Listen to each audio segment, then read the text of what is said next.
you'll hear a tape I recently made with a delightful lady, 102 years old.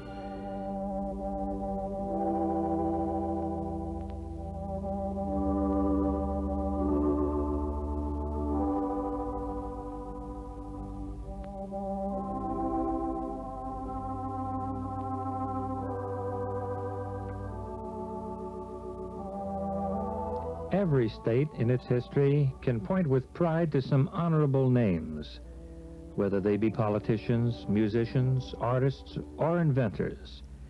New Jersey can point with great pride to one of the greatest inventors the world has ever known, Thomas Alva Edison.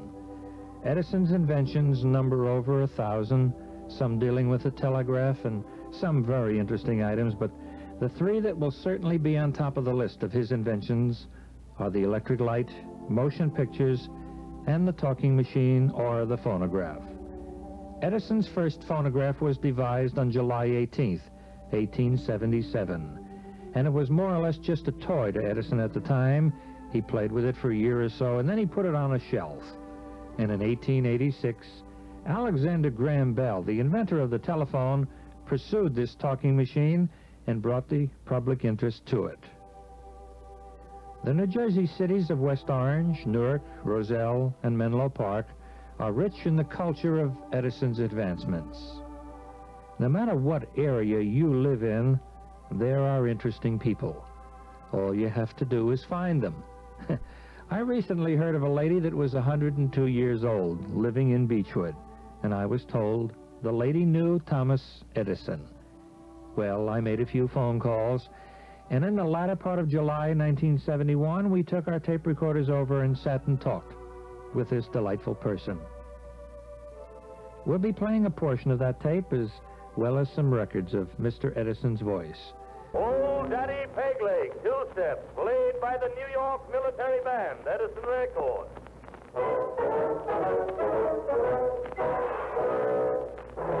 What you have just heard was one of Edison's original cylinder records.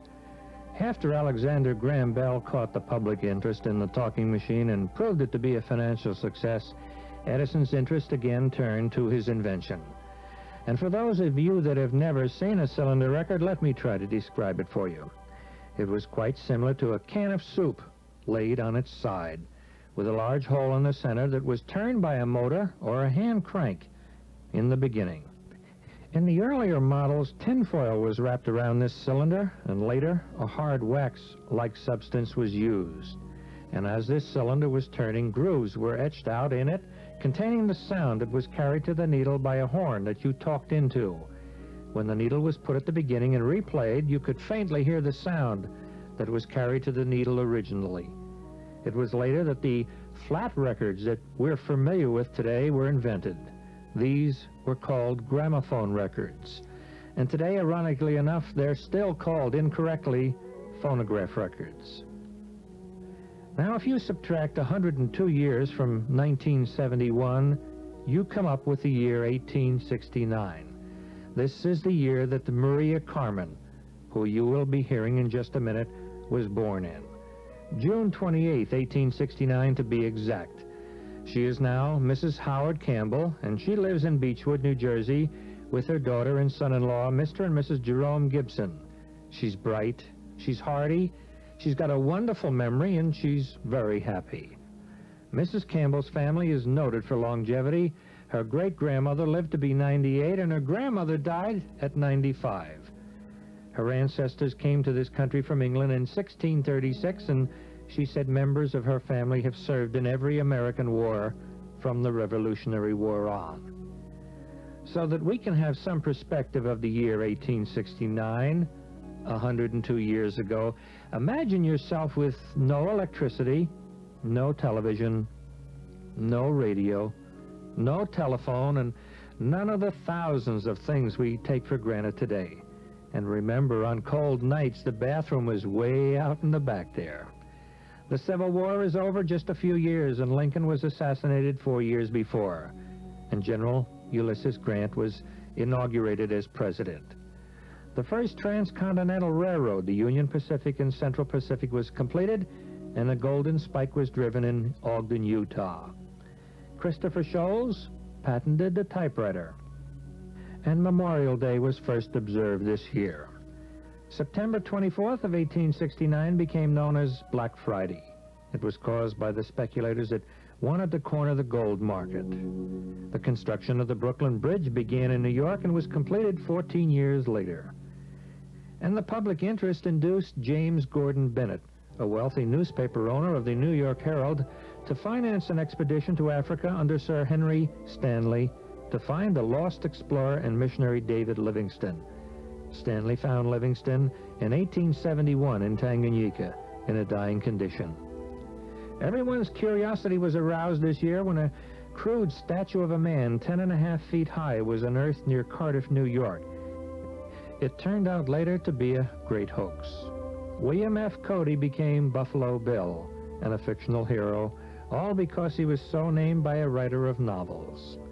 Mark Twain published his humorous The Innocents Abroad or The New Pilgrim's Progress. This year, the bicycle was invented, and it was ironically first made out of wood. The last survivor of the Revolutionary War died in 1869. And on December 28th, the first patent for chewing gum was issued. Now, as I said before, Edison invented the phonograph on July 18th, 1877. This was 8 years away. And around this time, Mrs. Campbell's father, Mr. Theodore Carman, lived in Menlo Park, and he and several of his brothers worked for Mr. Edison in his laboratory there. She will be telling you about a recollection of hers when she was around 9 years old. So you can see this goes back to the very early days of the phonograph.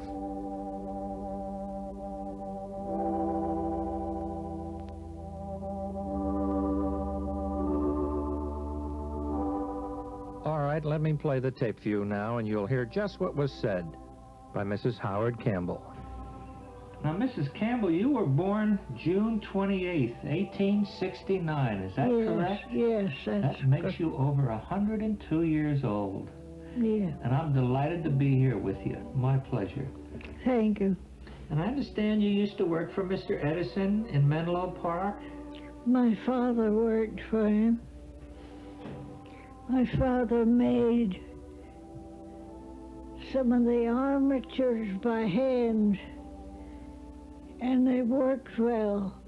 It was very hard to do it, but he was particular, and Mr. Edison wanted him to make them. So he made several.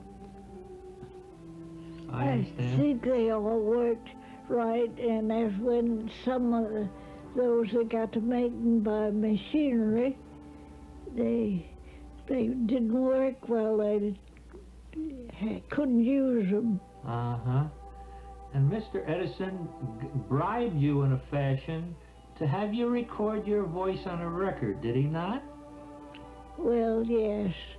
It was a piece of tin foil and round arm, a piece like a round wood, you know, a limb, and all pressed down good, very tight. Mm-hmm. And then they had a little thing like they have on Victrolas, with a needle that they put over, you know. And then they had a handle on one side, and they turned this thing that was round with the tinfoil on while you were talking. And what did you say on that record? I don't remember much, except they wanted me to sing Mary Had a Little Lamb, and I didn't want to. I was bashful. I didn't want to sing, and so they promised me if I could, it would, they'd let me look through their telescope. And I went up, my uncle took me upstairs where it was. And I thought I had always wanted to look through it. And I enjoyed it very much. And how old were you at that time? I couldn't tell. About 10 years old, possibly?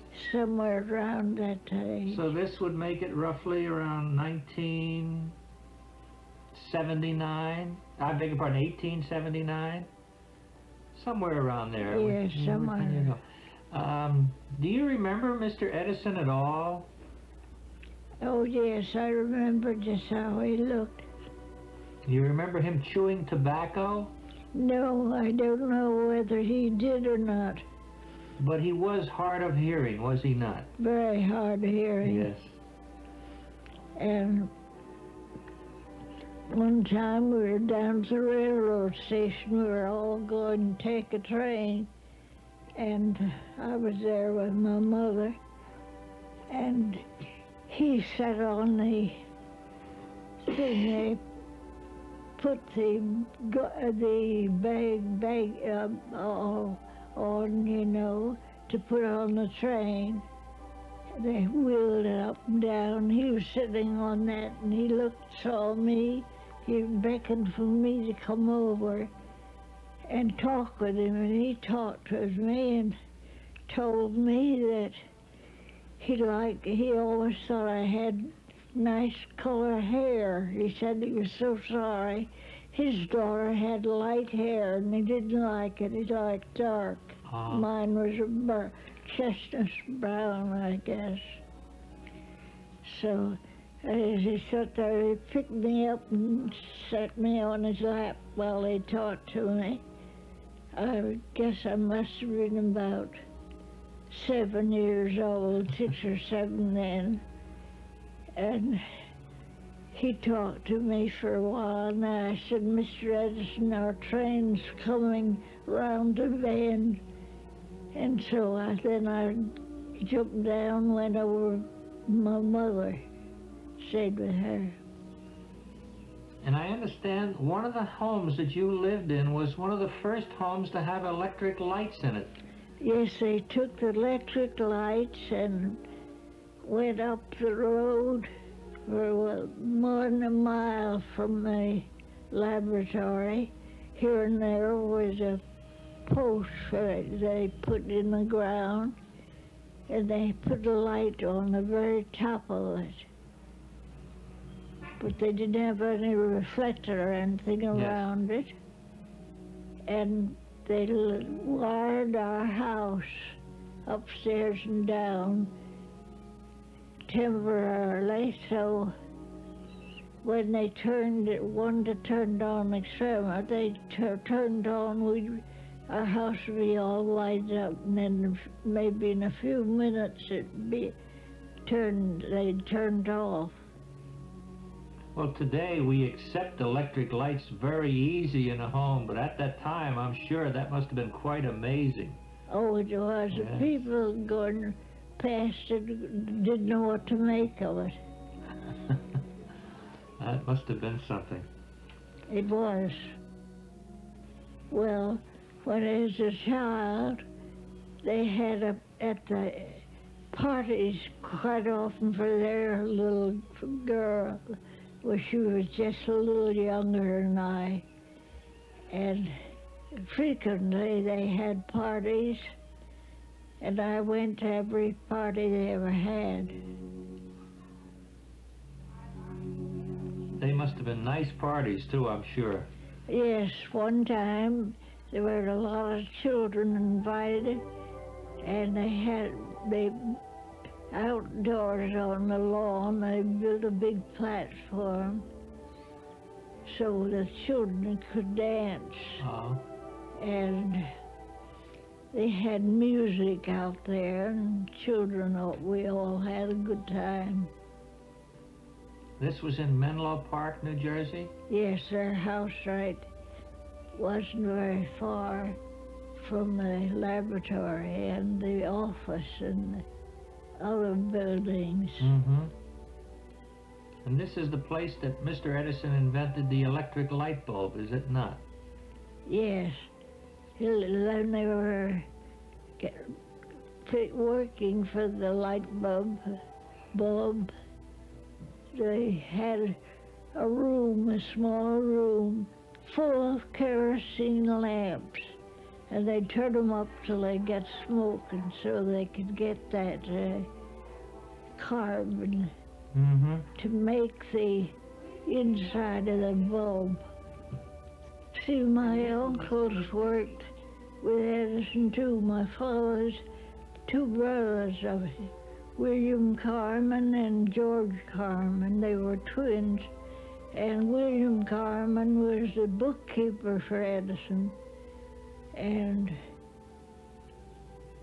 let me see, Uncle George, I don't remember what he did, but he worked somewhere in the laboratory. I'm sure the climax of our visit was when I asked Mrs. Campbell this question. I'm sure, Mrs. Campbell, everybody asks you, what do you owe your longevity to? What do you owe your long years to? I haven't the slightest idea. I'm sure that's a beautiful answer, and I'm sure it's true.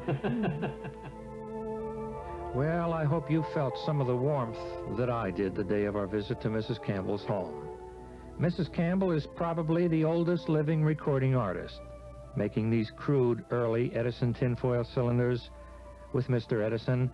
And as she said, she was shy and didn't want to talk into the machine, but Mr. Edison bribed her and said if she would talk into the phonograph, he would let her look at his telescope, which he did. This was around the year 1879, and some 92 years were to elapse before she was to record again, under some completely different conditions and completely different equipment. As we were about to leave, Mrs. Campbell surprised me by saying how glad she was that we came, and she was so delighted to see a microphone. She said it was the first time she had ever seen one. How ironic. History tells us the first words ever recorded were, "Mary had a little lamb," and these were spoken by Thomas Edison. I think in the last few minutes you've heard probably the oldest living recording artist, 102 years old, and she is to repeat Mr. Edison's phrase. Mary had a little lamb. Well, then the clock, played by the Edison Concert Band. And here, taken from a cylinder, is the actual voice of Thomas Alva Edison, the inventor of the phonograph. When I look around at the resources of the electrical field today, I feel that I would be glad to begin again my work as an electrician and inventor, and we veterans can only urge upon our successors to realize the measure of their opportunities and to rise to the height of their responsibilities in this day of electricity. We have a minute or two left here, so I'd like to play some cuts from some other early Edison cylinders. The recordings you will be hearing were recorded from 1889 to 1920. First, Mr. P.T. Barnum. The medium of the latest wonderful invention, Edison's phonograph, so that my voice, like my great show, will reach future generations and be heard centuries after I have joined the great, and as I believe, happy majority. All the history books of show business tell us of the beauty of Lillian Russell.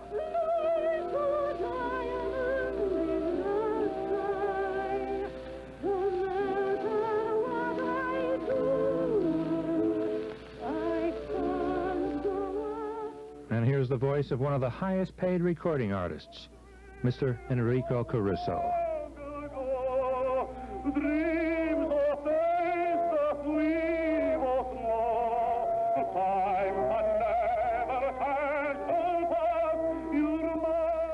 And here's the great vaudeville team of Mr. Gallagher and Mr. Sheehan. What do you want, Mr. Gallagher? Yes. If you're a friend of mine, please lend me a couple of bucks. I'm going home. I'm so broke and badly bent. I haven't got a cent. I'm so clean to think that I've been washed with luck. And many of the early presidents sat before the Edison phonograph. Here is Teddy Roosevelt. For which we stand are the principles of fair play and a square deal for every man and every woman in the United States. A square deal politically. And this is the voice of President William Howard Taft. After the scrutiny and education of this campaign, during which they will be able to see through the fog of misrepresentation and demagoguery, will fail to recognize that the two great issues which are here presented to them are, first, whether we shall retain, on a sound and permanent basis, our popular... And this is the voice of the late President Woodrow Wilson. It gives me pleasure as President of the United States to send this greeting to you.